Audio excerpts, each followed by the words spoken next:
Summer 1943. A secret Luftwaffe hangar somewhere in occupied France.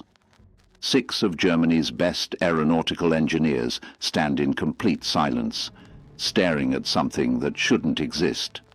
Before them sits a captured American P-47 Thunderbolt, a beast of a fighter plane that's been terrorizing German squadrons across Europe. But it's not the plane that has them frozen. It's what's inside. They've just opened the engine cowling, and what they see will haunt them for the rest of their lives.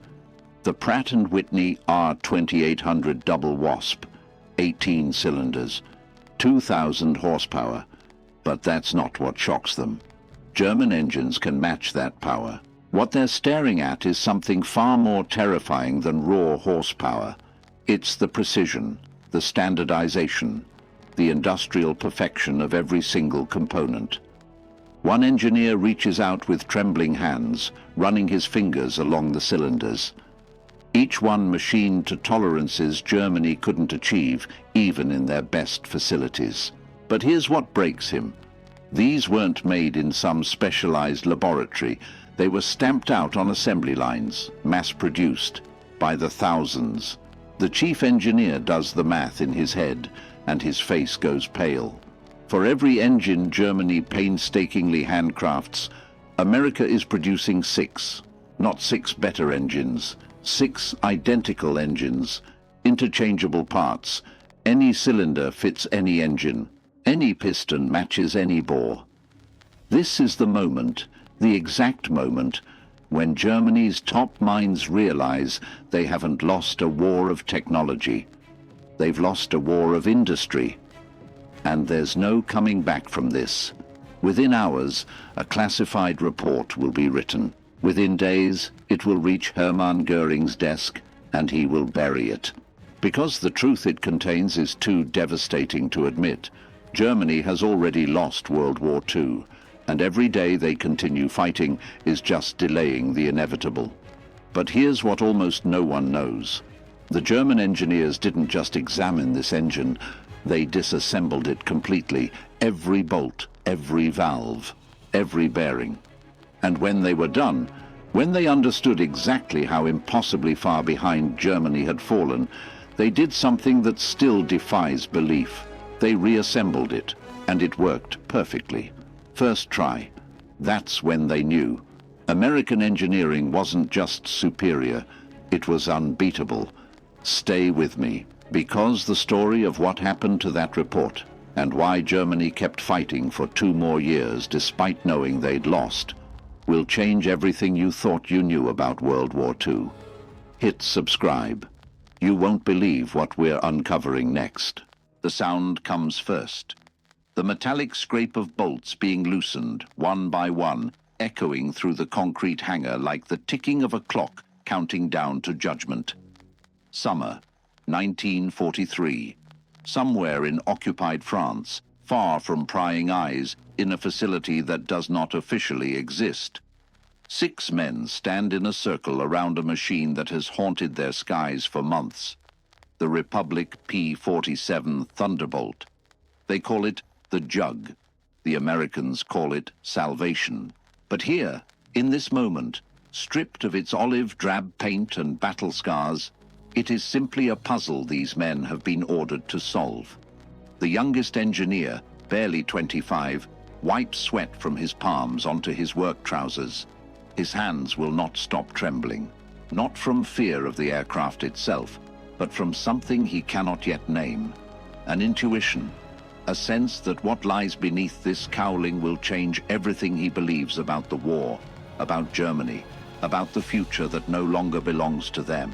The chief engineer, Hauptmann Klaus Reinhardt, a man whose hands have designed some of the Luftwaffe's finest engines, gives the signal. 4 men grip the cowling fasteners. The metal is still warm from the sun streaming through the hangar's high windows, dust particles dancing in the light, like ash from distant fires. They lift. The cowling comes away, and time stops. Not dramatically, not with thunderclaps or revelation, just the slow, suffocating realization that comes when mathematics collides with denial. Before them sits the Pratt & Whitney R2800 Double Wasp. 18 cylinders arranged in 2 radial banks, each one gleaming with a precision that seems impossible. 2,000 horsepower, raw, brutal, American power. But that is not what freezes these men in place. German engines can match that output. The BMW 801 in their Focke-Wulf fighters produces similar numbers. No, what steals the breath from their lungs is something far more devastating than horsepower. It is the perfection, the standardization, the industrial poetry of mass production refined to an art form that Germany cannot even conceive of replicating. Reinhardt reaches out, his fingers hovering above the cylinders like a priest before a forbidden text. When he finally touches the metal, his hand jerks back involuntarily, not from heat, but from the shock of recognition. These components are not handcrafted. They are not the product of master mechanics, spending days filing and fitting each piece to its mate. They are stamped, pressed, manufactured on assembly lines by workers who might never have seen a complete engine, who simply perform their single task with machine-like repetition, over and over, thousands of times, and yet each cylinder is identical to every other cylinder. Each piston fits every bore. Each valve seats perfectly in every head. Interchangeable. That word reverberates through Reinhardt's mind like artillery fire. In German factories, even their best engines require teams of skilled craftsmen to hand-fit components. No 2 BMW engines are truly identical. Each is a snowflake of German engineering excellence, beautiful and unique, and utterly unsustainable for total war. The silence in the hangar stretches. Someone drops a wrench, and the clang makes 2 men flinch. The youngest engineer, Lieutenant Friedrich Weber, kneels beside the engine, running his hands along the cooling fins of a cylinder. His voice, when it comes, is barely a whisper. They're perfect, every single one. Reinhardt does not respond. He is already calculating, his engineer's mind performing the mathematics that will haunt his dreams for the rest of his life. If America can produce components this precise on assembly lines, how many engines can they manufacture? Not hundreds, not thousands, tens of thousands. He thinks of the German factories, of the BMW plant in Munich, where skilled workers labor over each engine for weeks. He thinks of the bottlenecks, the shortages of skilled labor, the Allied bombing raids that destroy not just facilities, but irreplaceable expertise. And he thinks of America, untouchable beyond an ocean, with factories stretching from Detroit to California, running 3 shifts a day, 7 days a week, churning out engines faster than Germany can train pilots to fly them. Another engineer, Oberleutnant Hans Kessler, begins disassembling the engine with surgical precision. They have been given 2 weeks to analyze every aspect of this captured prize. But Kessler knows the truth already. They all do. It is written in the smoothness of the machining, in the consistency of the tolerances, in the casual perfection of components that were never meant to be individually remarkable. Each bolt removal reveals another miracle of industrial production. The supercharger is not the best design Kessler has ever seen. German superchargers are theoretically superior. But this American unit was manufactured in a fraction of the time, with half the skilled labor, and it works flawlessly. That is the horror of it. Not that America has better engineering. They do not. German designers are still the finest in the world, but America has something infinitely more valuable, the ability to make good enough equipment in quantities that drown German excellence beneath sheer numbers. The afternoon sun shifts, and shadows creep across the hangar floor like advancing armies. The men work in near silence, cataloging every component, measuring every tolerance, photographing every detail. Weber discovers that the carburetor can be removed and replaced in under 10 minutes by a single mechanic. In a German engine, the same task requires 2 skilled men and at least an hour. Standardization. That word again. It means that on American aircraft carriers in the Pacific, barely trained maintenance crews can swap entire engines in the time it takes German mechanics to diagnose a problem. It means that damaged P-47s shot down over Europe are cannibalized for parts that fit perfectly into completely different aircraft. It means that the American military logistics chain operates at a level of efficiency that makes German supply officers weep with envy. Reinhardt orders a complete disassembly. Every bolt, every washer, every valve. They will measure it all, document everything, and then, and this is the test that he both dreads and needs, they will reassemble it. If his suspicions are correct, if American engineering has truly achieved what he fears, the engine will start. First time, no adjustments, no fine-tuning, just turn the key and roar. By the third day, the engine lies in pieces across multiple work tables, a metallic autopsy that reveals layer after layer of impossible truth. The connecting rods are forged, not machined from solid billets like German practice demands. Forging is faster, cheaper, and when done with American precision, just as strong. The crankshaft bears show tolerances that German factories achieve only on their very best days. America achieves them every day on every engine. The cylinder walls are honed to a mirror finish by automated equipment that never tires, never makes mistakes, never demands higher wages or better conditions. On the fifth day, Weber makes a discovery that breaks something inside him. Stamped into the base of each cylinder is a number, a serial number. He traces them through the engine, realizing that these 18 cylinders came from 3 different manufacturing facilities, were assembled by different crews, and yet fit together perfectly. In Germany, components from different factories often require hours of fitting and adjustment before they will work together. Here, they simply bolt into place, and the engine purrs. Weber sits on the concrete floor, head in hands, understanding with crystalline clarity that Germany has already lost the war.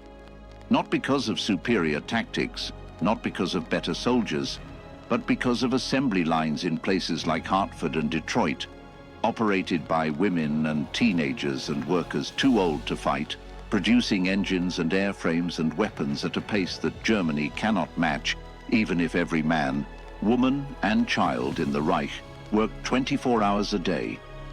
Kessler begins the reassembly on the 8th day. The men gather around, no longer cataloging data, but bearing witness to their own obsolescence.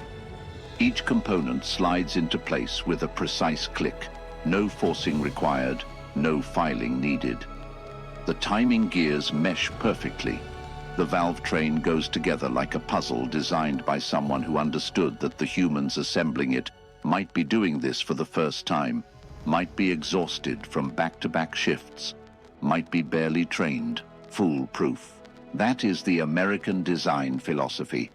Make it so simple, so forgiving, so perfectly standardized that even a novice cannot screw it up. German engineering assumes skilled hands. American engineering assumes human fallibility and designs around it. Which philosophy wins wars? The answer is lying in pieces on the work table, waiting to be reborn. The reassembly takes 2 days. No adjustments, no custom fitting.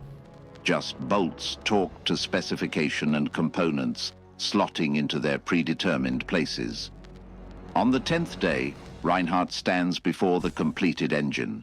It looks exactly as it did when they first opened that cowling, perhaps slightly cleaner. They have not replaced a single part. Every component that came out has gone back in. In German practice, this would be impossible. Components wear during disassembly. Gaskets must be replaced. Minor damage requires correction. But this American engine, designed for easy maintenance by barely trained mechanics, has survived their expert disassembly and reassembly without issue. Reinhardt connects the fuel lines, the electrical systems. A portable starter unit sits ready. The men form a semicircle, none speaking. The moment approaches when theory becomes reality, when suspicion becomes certainty. Reinhardt primes the engine, 3 strokes of the wobble pump. He checks the magnetos, ensures the mixture is set correctly. His hand hovers over the starter switch. In his mind, he sees German factories, artisans bent over workbenches, filing components by hand under dim light bulbs. He sees the BMW plant, producing perhaps 20 engines a day on its best days. He sees Albert Speer's production charts, the graphs showing German aircraft engine production climbing slowly, heroically, toward 10,000 units per year. And he knows, with the sick certainty of mathematics, that America is producing 50,000, perhaps more. For every engine Germany painstakingly crafts, America stamps out 5, or 6, or 10. The calculation is simple. The conclusion is devastating. He presses the starter. The engine coughs once, twice, and then it roars to life with a sound that echoes through the hangar like Judgment Day. Smooth, powerful, no misfires, no adjustments needed. Just raw, perfect American power, rebuilt from complete disassembly by German hands and running flawlessly on the first attempt. Reinhardt lets it run for 30 seconds, then kills the ignition. In the silence that follows, Weber begins to cry, not sobbing, just tears running down his cheeks as he stares at the engine that has just proven every fear, every suspicion, every nightmare calculation correct.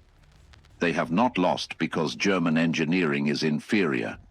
They have lost because German industry cannot scale, cannot adapt, cannot abandon craft in favor of mass production, and wars are won by assembly lines, not by artisans. Reinhardt spends the next week writing his report. 27 pages of technical analysis, graphs comparing production methods, calculations of comparative output. The conclusion is clinical, mathematical, unemotional, and utterly damning. Germany cannot win a war of industrial attrition against the United States. For every aircraft we produce, they produce 6.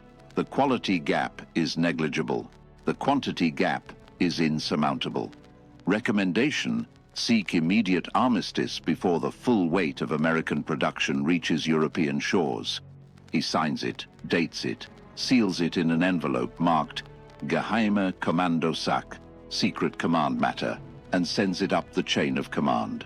First to General Luftzeugmeister Erhard Milch, responsible for Luftwaffe aircraft production. Then to Reichsmarschall Hermann Göring, commander of the Luftwaffe. And finally, it should reach the Führer himself. Should reach, but will not. Göring reads the report in his office in the Reich Air Ministry in Berlin. He reads it twice, the pages trembling slightly in his hands. Everything Reinhardt has written, Göring already knows. He has seen the production figures. He knows that American factories are producing heavy bombers faster than Germany can shoot them down. He knows that every raid on German cities costs the Americans perhaps a dozen aircraft, which are replaced within days, while costing Germany fighters and pilots it cannot replace at all. He knows that the endless stream of P-47s, P-51s, and other American fighters is not a temporary surge, but a sustainable tide that will only grow stronger. He knows all of this, and he knows something else, that the Führer will never accept it. That to present this report to Hitler would be to admit Germany's essential weakness, and no one who admits such things survives long in the Third Reich. So Göring makes a decision that will condemn hundreds of thousands of men to die in a war already lost. He places the report in his desk drawer, locks it, and orders that no copies be distributed. The 6 engineers who examined the engine are quietly transferred to different units, scattered across the Reich, where they cannot compare notes or speak to journalists, or whisper dangerous truths into ears that might listen. Reinhardt is sent to the Eastern Front, where he will die 6 months later when Soviet artillery destroys his vehicle during a retreat. Weber survives the war, but never speaks of what he learned in that hangar until 1972, when a historian tracks him down. By then, he is an old man, and his testimony is buried in academic journals that few read. Kessler disappears entirely, perhaps killed, perhaps simply lost in the chaos of war's end. The other 3 engineers leave no trace, and the report itself vanishes into the archives, not to resurface until Allied investigators sift through captured German documents in 1946, long after the truth it contained has been written in blood across Europe. But in that hangar in France, summer 1943, the truth stands in gleaming cylinders and precisely machined components. The war will continue for 2 more years. Millions more will die. Cities will burn, armies will clash, and the Reich will fight with desperate ferocity as it collapses inward. But the outcome was decided here, in this moment, when 6 German engineers confronted the reality that their nation's industrial base cannot compete with American mass production. They lost not because of tactics, not because of leadership, not even because of resources, though resources matter. They lost because they worshipped craft while America embraced efficiency. They lost because they made beautiful engines one at a time, while America made good enough engines by the thousands. They lost because they clung to the old ways while their enemy invented new ones. The P-47 engine sits in that hangar for another month before being crated and shipped to a facility in Germany for further analysis. But no further analysis occurs. The crate sits unopened as the Reich's situation deteriorates, as Allied bombs fall with increasing accuracy and frequency, as fuel shortages ground even the fighters they managed to produce. Eventually, the crate is lost in the chaos, probably destroyed in a bombing raid, possibly captured by advancing Allied forces, and discarded as redundant. They have thousands of these engines after all.